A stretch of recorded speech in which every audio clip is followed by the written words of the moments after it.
Vous savez, la meilleure, je vais choquer certains. Il y a 3 mois, mon épouse, je devais aller prêcher quelque part et les embouteillages de Kinshasa, on dirait des démons. Affrétés à ça. Et j'étais à 600 mètres et je traînais là depuis 30 minutes, mais dans 10 minutes, je dois prêcher. Je regarde mon chauffeur, je dis, je prends la moto. Jet privé. Il me dit, non, je me souviens quand je prends la moto, un autre pasteur dit, oh là, c'est pas de ton niveau. J'ai dit, c'est du niveau de Jésus.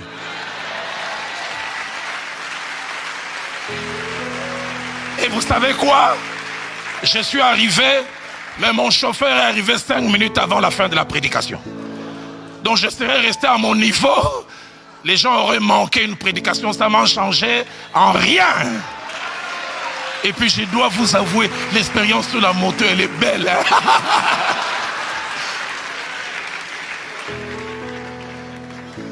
Savez-vous que Jésus a été populaire?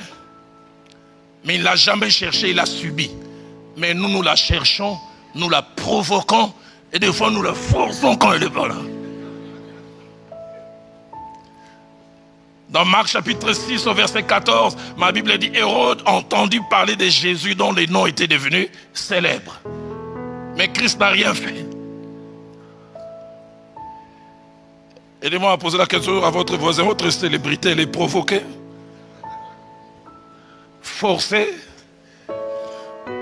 À plusieurs endroits, pendant le Christ, on dit sa renommée s'est répandue de plus en plus.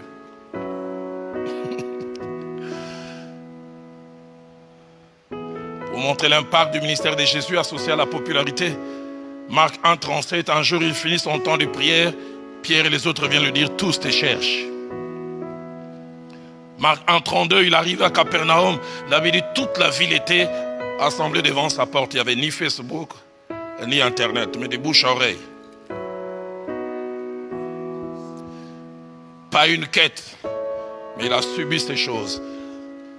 Mais non seulement que Christ subissait ces choses, mais quand ces choses venaient à lui, il savait les gérer. Étrange. Jésus, il fonctionnait comment? Il fait un miracle et dit à quelqu'un, n'en parle pas. Oh! Pour quelqu'un qui veut être connu. Je me souviens d'un pasteur chez nous, il avait prié pour une maman, 25 ans de stérilité. Et la femme a eu des jumeaux. Et le jour où la femme vient témoigner, elle dit, un homme de Dieu a prié pour moi. Les pasteurs disaient, est-ce qu'il n'a pas de nom?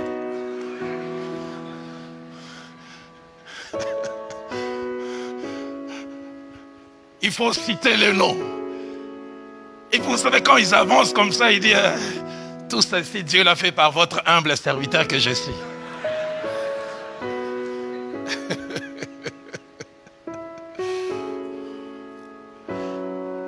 Et ce qui est étrange, Jésus des fois a refusé la popularité. Dans Jean chapitre 6, verset 15, Christ vient d'accomplir un grand miracle. Allez, je paraphrase ça et puis j'essaie d'imaginer. Les gens commencent à se promener avec des pancartes. Jésus, président. Jésus, président. Il a tellement le vent en poupe. Ma Bible dit, sachant qu'ils allaient venir l'enlever pour le faire roi, il se retira de nouveau sur la montagne seul. On veut les propulser encore plus loin.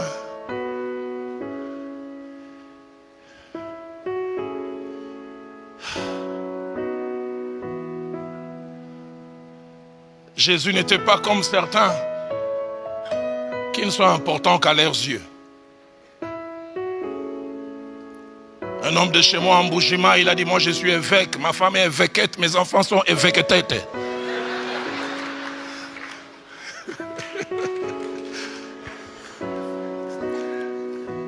Dans Acte 5, verset 36, quelqu'un qui n'était rien, Théodas, écoutez ce que la Bible dit, Théodas, c'est qui s'est donné pour quelque chose.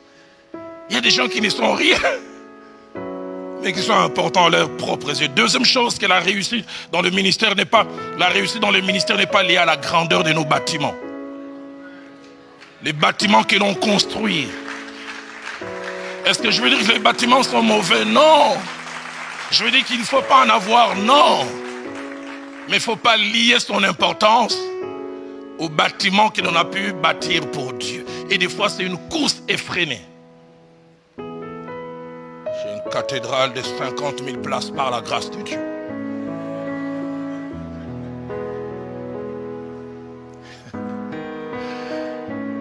un aîné à Kinshasa qui attire des grandes foules. Un jour, je le vois passer à la télé avec un côté dédaigneux qui apparaît déjà sur le visage et imbu de lui-même. Il dit, ici à Kinshasa, les autres sont des églisettes. Il n'y a que moi qui ai une église. Et j'ai dit église quoi? Il dit églisette. De petites boutiques.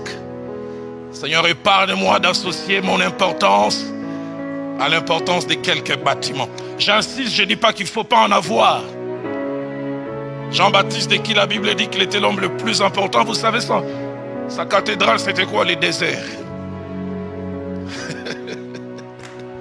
Marc chapitre 3, verset 1 dit, en ces temps-là, parut Jean-Baptiste qui prêchait dans les déserts. Je suis la voix de celui qui crie. Sans cathédrale, mais l'homme le plus important. Sans salle climatisée, mais l'homme le plus important. Et si vous ne le savez pas, Jésus n'a pas laissé des bâtiments. Combien de fois nous tombons dans ces pièges? Nous nous sentons importants par rapport à ce que Dieu permet que nous puissions construire. Et des fois, nous nous sentons moins importants parce que nous n'avons pas aussi un grand bâtiment. La vraie réussite ne se lie pas à ça. Troisième chose, que la réussite dans le ministère n'est pas, la réussite du ministère n'est pas toujours liée au nombre de miracles accomplis au surnaturel. Je ne sais pas d'où ça vient. Tu rentres dans le bureau de certains hommes de Dieu, tu trouves des béquilles. Des chaises roulantes. Pierre n'a pas fait ça. Paul n'a pas fait ça, à moins que vous ayez inversé. Peut-être que vous, Dieu vous a inspiré. Alors l'inspiration, je ne vais pas me battre. Jean que nous avons lu au chapitre 10, au verset 41, parlant de Jean-Baptiste dont il est parmi les plus grands. Il avait dit, il n'a fait aucun miracle. Jean-Baptiste n'a même jamais prié pour quelqu'un d'enrhumé et ça a marché. Est-ce que Roland, il ne doit pas y avoir de miracle? Ce n'est pas ce que je veux dire. Je veux dire, n'associons pas cela à toutes ces choses. Un homme de Dieu que Dieu a commencé à utiliser merveilleusement, le surnaturel. Un jour, il a invité dans une église et il a commencé à avoir l'habitude parce que Dieu l'utilisait beaucoup. Il ne vient pas assister au culte, il vient simplement 5 minutes avant la prédication. Et puis juste quand on lui demande de prêcher, il marche comme un célèbre catcheur de chez nous. Et on doit presque dire, voici celui qui vient au nom du Seigneur. Et il avance. Et ce jour-là, il monte, il dit, cette église existe depuis combien de temps? On dit 20 ans, il dit, cette église n'a jamais existé, elle commence avec mon message. Parce que dans mon ministère, le surnaturel est naturel. L'extraordinaire est ordinaire. Il dit, vous allez voir des choses que vous n'avez jamais vues. Il prêche 30 minutes, puis demande à tout le monde de fermer les yeux. 5 minutes, pas de surnaturel. 10 minutes, pas de surnaturel. 15 minutes, pas de surnaturel. Il dit à tout le monde, fermez les yeux. Il va vers le pasteur titulaire et dit, tous les jours n'est pas dimanche. Il y a des jours où les anges du surnaturel chôment, sûrement aujourd'hui. Je reviendrai le jour où ils seront en travail. Il dit au pasteur, attends que je sorte et puis tu vas demander aux gens d'ouvrir les yeux. Et il a commencé à marcher calmement, très calmement, hyper calmement. Mais juste quand il voulait sortir, une dame de 80 ans saisie par l'esprit et touche à l'épaule, dit, ainsi dit le Seigneur. Si tu étais entré comme tu es en train de sortir, Dieu t'aurait fait sortir comme tu es entré.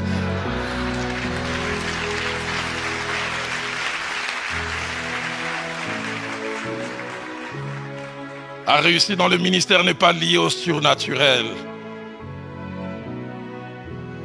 Quatrième chose que la réussite dans le ministère n'est pas. La réussite dans le ministère n'est pas liée aux avoirs ou au standing social que le ministère nous accorde. Aujourd'hui, le ministère réussit à avoir un jet privé. Est-ce que je dis c'est mauvais en avoir? Ce n'est pas ce que je veux dire. Mais on lit cela. Parce qu'il a un jet privé, il a réussi.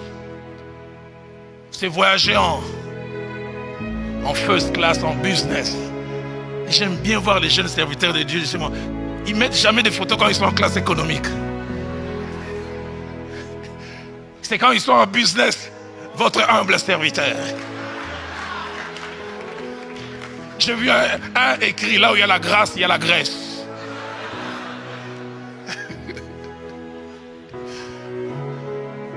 La réussite n'est pas liée aux montres. J'ai jamais oublié un homme de Dieu. Il m'offre une montre très chère. Il dit, Roland, la prochaine où tu auras prêché avec cette montre, il faut porter une chemise aux manches courtes. En louant Dieu, tu lèves les mains, mais tu témoignes.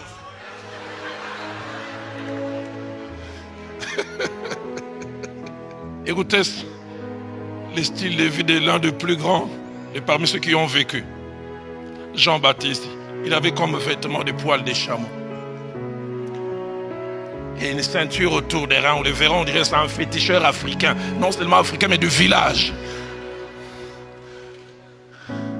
Il ne mangeait pas dans les restaurants 5 étoiles.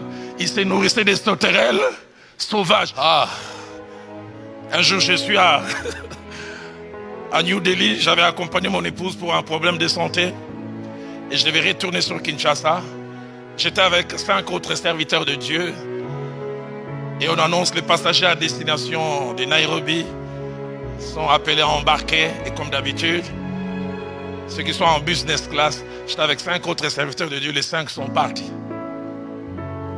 Et l'un me demande, Roland, tu restes? Je dis oui. Pourquoi? Je dis, je suis en classe économique. Ils n'ont rien dit. Je vis un jeune homme congolais qui m'a suivi, il me dit, mais pourquoi tu n'es pas parti? Je dis, je suis en classe économique. Il m'a dit, tu es encore à ce niveau? Si Dieu bénit, permet que je sois en fait, soit en business, pourquoi pas? Mais je ne vais pas forcer les choses. Et la Bible est un livre rempli de contre-pieds. Et Jésus en était beaucoup spécialiste. Dans Marc chapitre 12, versets 41 à 44, contre-pied de Jésus. Les gens viennent offrir. La Bible dit les riches donnaient beaucoup. Et une femme donne quelques pièces, mais étranges. Jésus considère que la meilleure offrande, c'est celle de la femme. Contre-pied. Les gens qui regardent diraient à peine c'est ce qu'elle a donné. Contre-pied aussi, dans Matthieu chapitre 16, verset 21 à 23, que j'associe à Matthieu 26 au verset 50, contre-pied. Jésus appelle ami celui qui va les trahir. Ami. Mais il parle durement à celui qui veut lui éviter le mal. Contre-pied. J'étais à la place de Pierre, je disais, mais je suis en train de l'aider. Il dit, arrière de moi, Satan. Mais Judas, qui a déjà les pièces en poche, il vient les saluer et dit, mon ami. Aidez-moi à poser la question au pasteur qui est à côté de vous. Il a un traître, il l'appellerait comment?